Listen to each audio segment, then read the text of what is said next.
Welcome to the Mental Health Entrepreneur Podcast. I'm your host, Rachel Harrison, and with me today to talk about innovative options for mental wellness is Mary Ammerman. Mary is a clinical psychologist, board certified in neurofeedback. She is a clinician and trainer at the Institute for Applied Neuroscience in North Carolina. Welcome, Mary. Thank you. I'm so happy to be here today. Great to have you. So, I want to dive into neurofeedback. I feel like it's a big word, hmm and some people know little bits about it, but how would you define neurofeedback? So, most people have heard about biofeedback. Mm, And just as a refresher, refers to getting more intentional control over physiological processes that your nervous system usually just automatically takes care of for you. So, neurofeedback is a specific type of biofeedback. It's brainwave biofeedback, or you might also see it referred to as EEG biofeedback. mm, We like to think of it as yoga for your brainwaves. mm, And we are trying to help improve the flexibility and stability of people's brainwaves.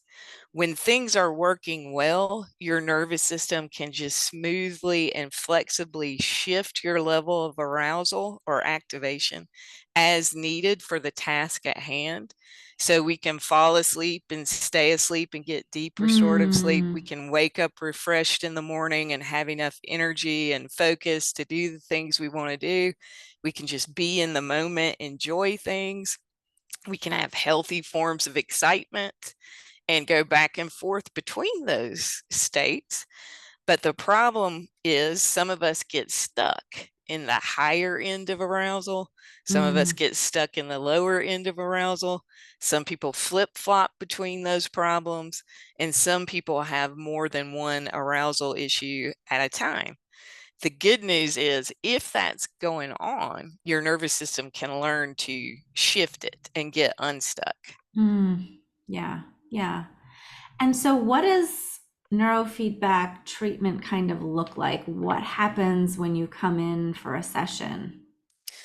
So we at our clinic, we are diagnostic agnostics. We don't care what Mm, label you put on a problem. We're trying to get at what is the underlying arousal issue that's contributing to your problem, so we can pick an appropriate EEG yoga posture to use for your mm, training to help you get unstuck.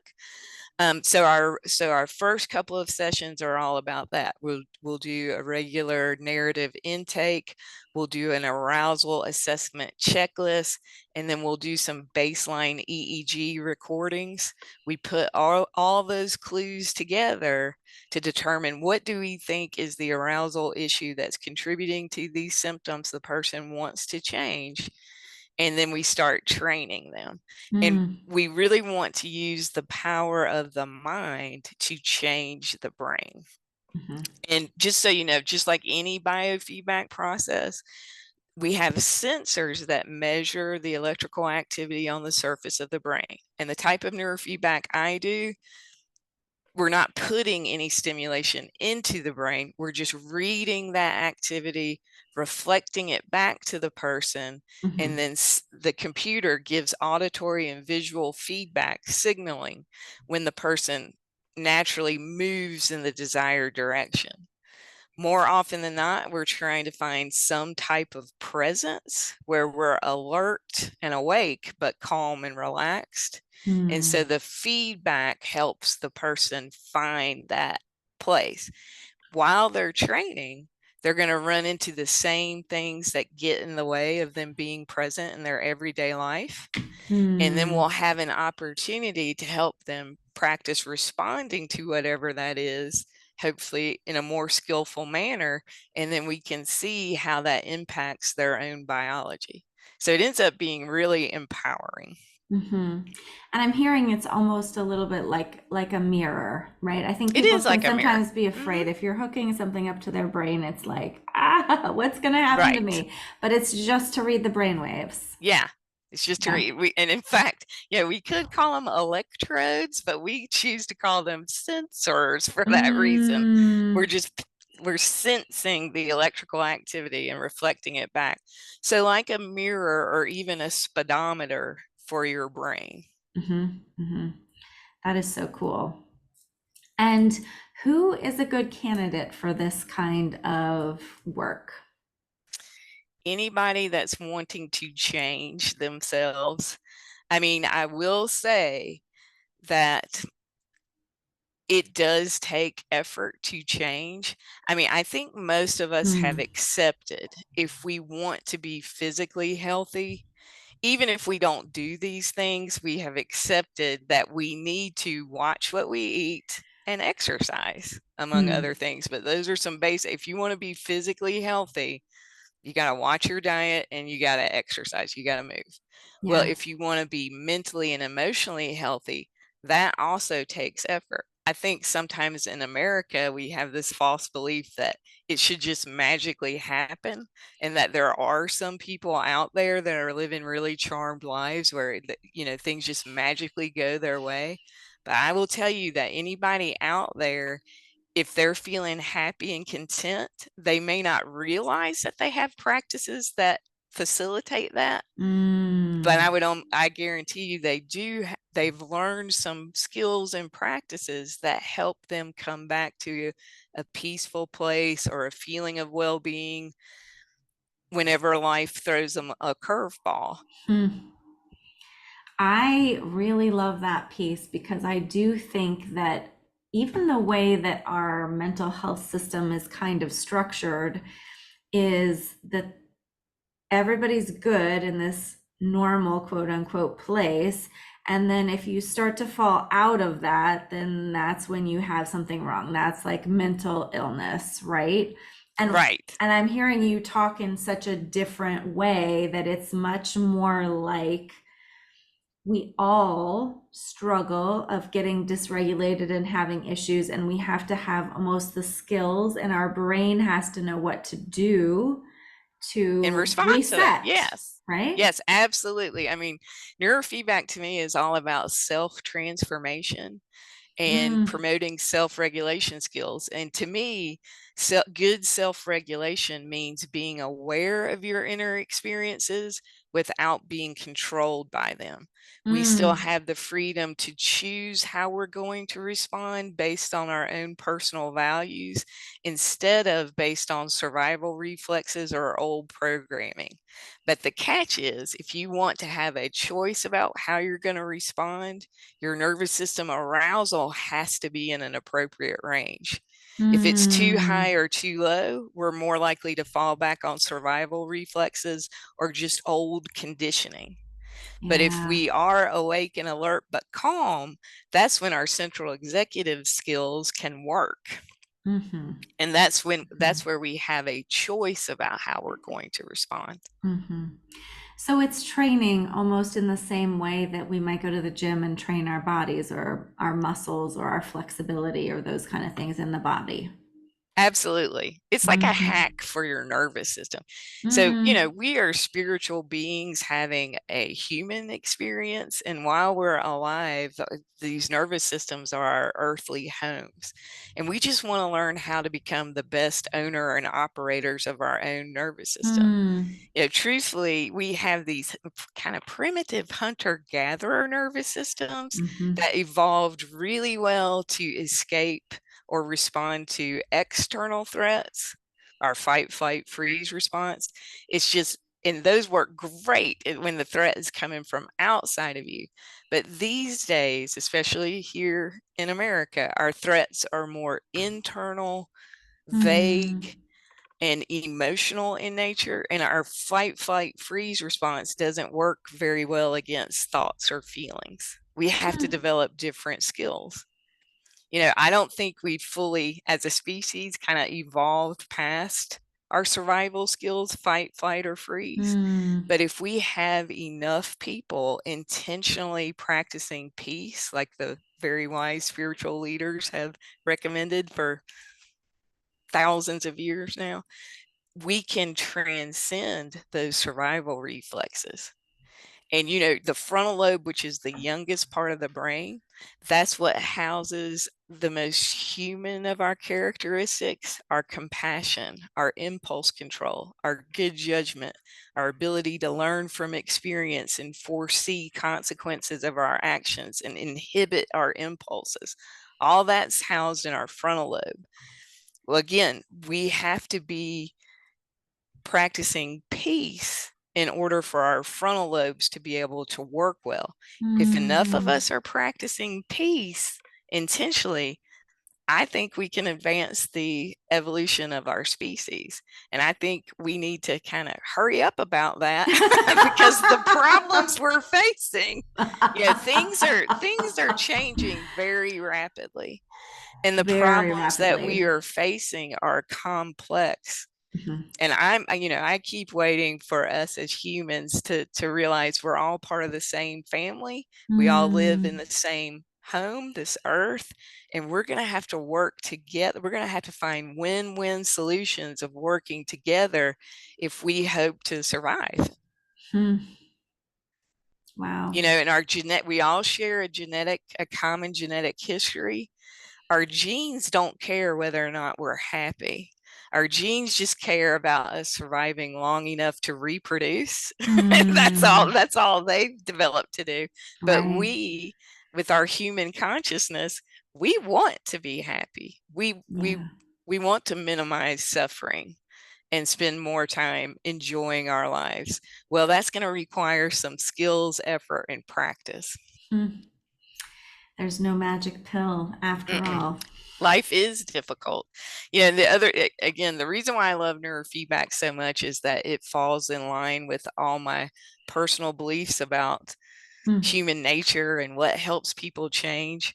One of my heroes is Viktor Frankl. And Mm. he said America was kind of on the wrong track in this belief about the pursuit of happiness, because he believed, life is very hard for Yeah. all of us. It's hard. Mm. Life Yeah. is difficult, period. And if people don't know who Viktor Frankl was, he was an Austrian psychiatrist who specialized in working with suicidal clients before he was incarcerated in a concentration camp during World War Mm. II. And basically, he ended up saying people can withstand any how they are living if they have a reason why they are living.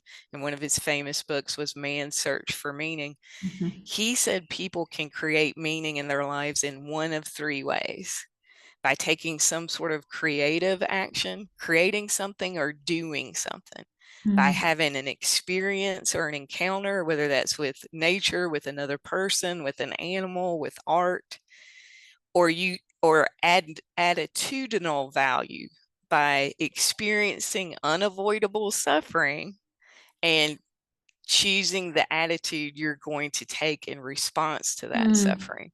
Because again, kind of like we were talking about, sooner or later, everyone goes through difficult times in Right. life. Mhm. And the existentialists might call that the dark night of the soul. Mhm.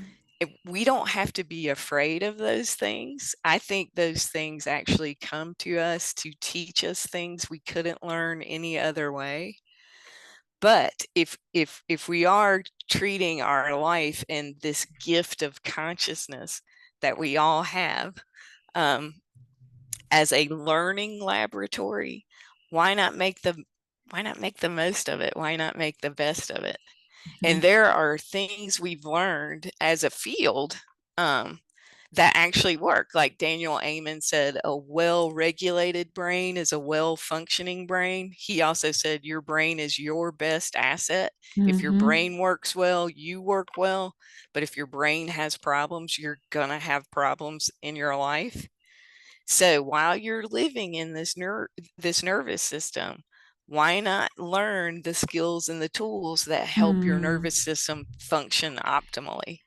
Right. It's interesting to me because I'm thinking about how we prepare kids, right, for living on their own. And we do things like you have to be able to learn how to handle money and how to take care of yourself and your laundry and all of like those daily tasks and things, right? And to me, this is a piece of that that maybe we've missed. Like people also need to learn somewhere how to take care of their brains Yes, and nervous system. and nervous Yeah. system. Yeah. Yeah. So Goldie Hawn actually has partnered with neuroscientists to create curriculums for schools. It's Hmm. called the Mind Up curriculum. I think it Wow. starts in kindergarten and goes all the way through high school. It has age appropriate explanations about your nervous system and how it works. So people have been working for a Hmm. while now on systematizing these things so that we can teach them. Yeah. Yeah, we can learn them by trial by fire, or we can intentionally learn them. Right. Right. That's great. And so neurofeedback also is a way for us to do that, to teach our nervous systems. Right, because the type of neurofeedback I do is based on the arousal model. Mhm. And the law behind that is called the Yerkes-Dodson law, that says your performance of any task will improve as your nervous system arousal increases up to a point. And then if your nervous system arousal continues to increase, your performance will fall Mm, off. And we've all had those personal experiences when our arousal's been either too high, we've been overactivated for what we're trying to do, and we've yeah. all had an experience where we've been underactivated for what we're trying to do. If you can match your level of arousal appropriately to the task at hand, your brain has a better chance of performing it well. Mm, And if you think about mood, energy, sleep, and focus, those are all brain tasks that, again, if your arousal is hmm. either too high or too low, you're not going to perform those things well. If your arousal, if you can regulate your arousal well, then all those tasks will be performed better. I love that. And so you've mentioned this, the type of neurofeedback that you do. So I do think Mhm. there's some confusion about different types of neurofeedback. I've learned about many different types.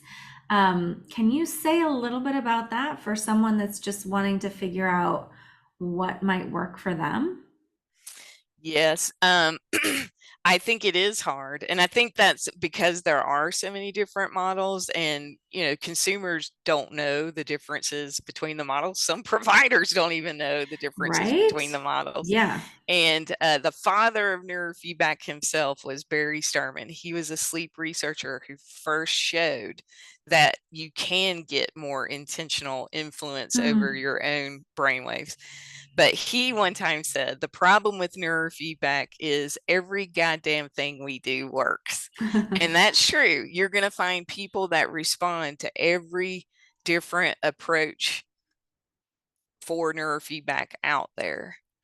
But what we want to do is kind of look at the common underlying factors that unite all those things. Hmm. And at our clinic, we believe that when you can train someone's awareness, arousal, and attention, no matter what type or model of neurofeedback that you're using, or even with talk therapy, if you want people to be able to transform themselves, they have to become more aware of where their arousal might be and where it might be getting stuck and how to get it unstuck. And as my mentor, Dr. Ed Hamlin, is famous for saying, the quality of your life is determined by the focus of your attention. Hmm. And if you can't choose the focus of your attention, and you're not going to be able to do that so well if your arousal is too high or too low. But if your arousal, if you're awake and alert but calm, you're better able to choose the focus of your attention, which is great, because if you can't do that, you're going to be at the mercy of your moods and your memories. Hmm. And you're just, Wow. you're just going to get hijacked by those things. Right. Well, and I'm just thinking of, a lot of people are talking about things like workplace burnout. And as you're Hmm. talking about focus and attention, I'm thinking about this from a task perspective. If you sit down to do your work, whatever that looks like, and you're not in control of being able to focus your arousal at that moment, right, on what you need to do, or your arousal, I guess, is not matching the task, is maybe a better way to say that. Yeah. Um, then you're going to be pulled in different directions, and it's going to be difficult to do the task.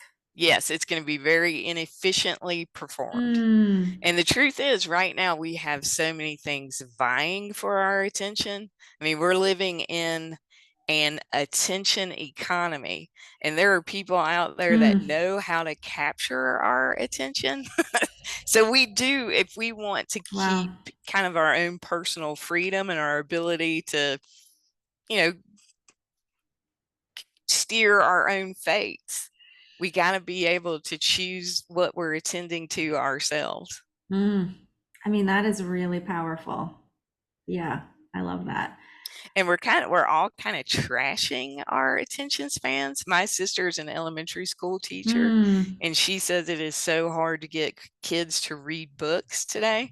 And I would say that's not just kids, true of kids, it's true of adults as well. yeah. We've gotten so used to these really short, quick sound bites, or even in the New York Times, they'll tell you how long it takes to read an article. Mm-hmm. And if I it's like know, you're 25 right. Like, minutes, people aren't going to read it. They're going to read the 5 minute thing.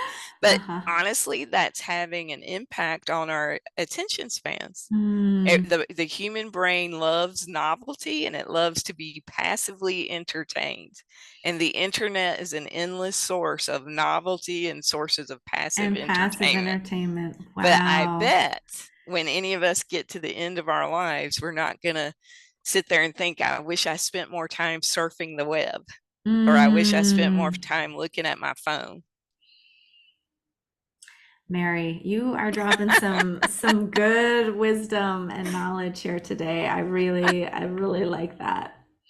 And that's how I get myself to get off my phone personally, because I'm just as susceptible to it as anyone Hmm. else. But when I notice, wow, I've been scrolling through this stuff for a while, I'll say, I know when I get to the end of my life, I'm not going to say, I wish I spent more time looking at my phone. So, what do I really want to be doing right now?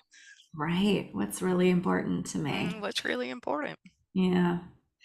That's great. So, what is sort of your vision for neurofeedback? You've been doing this, I know, a long time. You're good at it, you're training, you're doing it in your clinical practice. What are you wanting to develop more of, or what creative ways are you working to implement this? Well, honestly, we really hope that the equipment will become more affordable and user friendly. But I Uh-huh. think with the advances of technology, that is already happening. I mean, there's going to be more and more personal devices. So we, with these advances in technology, which is great, but hopefully we'll have programs in place to help people use these tools skillfully and effectively and responsibly. Mm. Just like there's lots of personal gym equipment that people Oh, can buy, right. and oftentimes they end up unused in a corner in a room somewhere. We don't want that to happen with these neurofeedback devices. We want people to understand their value and how beneficial they can be to hacking your own nervous system and Mm-hmm. unleashing its potential, so that you're better able to do the things you want to do. But that's where I think it's going to go with these personal devices. But hopefully, just like personal trainers haven't gone out of business because we often need accountability and coaches to motivate us, Mm-hmm. that's where I Mm-hmm. think therapists can take advantage of these devices Wow, I to love that. help people have a more peaceful inner space inside their own nervous system. Mm-hmm. Mm-hmm. Yeah, and that isn't accessible yet, though. Is that true? Well, I think there's devices out there now, the Okay. Muse, Neurosky, there's a whole bunch Oh, of right, right, right. personal Mm-hmm. training device, and all of these things are measuring some type of biological process, whether it's brain Hmm. waves, whether it's blood flow, whether heart rate variability. There's all kinds of things out there that people can use that are Mm-hmm. available now. They just might not know the best. First of all, they might not be aware of them. Second of all, they might not know why or how they could be beneficial and what the best practices might be. Mm, yeah, definitely. Definitely. And so other options is like coming in one-on-one, but are there any kind of group options or more extended time options for neurofeedback? Well, there it is possible to train in groups. I would never start someone out in a group. Hmm. I'd always want to do some individual work first so that people understand what they're doing and what we're trying to do. Because I think the group training is beneficial in the sense that you can reach more people in a shorter time. Yeah. It can lower the price of the participant, but still, help the provider make enough money to keep their lights on. But you lose a little something in Hmm. group training because you can't do as individualized coaching. But if you have a really skilled technician and if you've done proper preparation beforehand, then I think people can transition to a group Hmm. and train very well. We had a colleague that specialized in working with autistic children, Hmm. and he trained them in groups Okay. Okay. Very with cool. great results. Yeah. Well, this is amazing. So, we're about out of time, but if there's one thing that you would like to leave our listeners with today, whether that's something about neurofeedback or something about their own growth or anything along those lines, what would that be? I would like to say that nobody is in charge of the cards they get dealt in life, Hmm. but everybody can learn skills to play whatever cards they got dealt to the very best of their abilities. And I just want anybody listening to this to know that's true of everyone, no matter how bad your early childhood might have been. Hmm. You that doesn't have to define you, and you don't have to stay stuck. You can use the power of this wonderful human mind and human consciousness to, again, train your own nervous system to work better for you. Hmm. I love that. Well, anyone who wants to find out more about Mary or neurofeedback, all of that information will be in our show notes. Mary, thank you so much for being here and taking the time. Thank you for inviting me. It was a pleasure.